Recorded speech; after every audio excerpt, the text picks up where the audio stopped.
ఎప్పుడైనా ఓ వ్యక్తికి ఏదైనా ఘటనలో అన్యాయం జరిగిందని అనిపిస్తే ఆ ఘటన అతని అంతరంగాన్ని తీవ్రంగా కుదిపేస్తుంది. సమస్త జగత్తు అతనికి తన శత్రువు వలె కనిపిస్తుంది.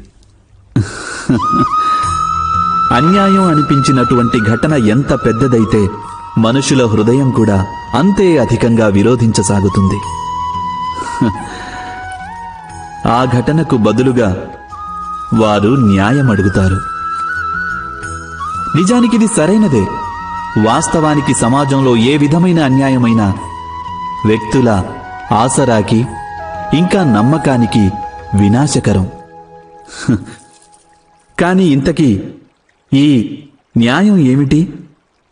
న్యాయానికి అర్థం ఏమిటి? అన్యాయం చేసిన వారు తాము చేసిన దానికి పశ్చాత్తాపం చెందాలి. అలాగే అన్యాయానికి గురైన మనసులో మరలా సమాజం పట్ల విశ్వాసం కలగాలి. న్యాయానికి అర్థం ఇదేగా. కాని ఎవరి హృదయాలందు ధర్మం ఉండదో వారు న్యాయాన్ని వదిలేసి వైరాన్ని, ప్రతీకారాన్ని ఆశ్రయిస్తారు. హింసకు బదులుగా ప్రతిహింస అనే భావనతో సాగుతారు.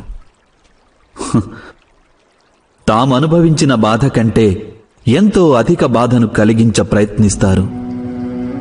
ఈ మార్గంలో నడుస్తూ అన్యాయానికి బలైన వారే స్వయంగా అన్యాయం చేస్తారు.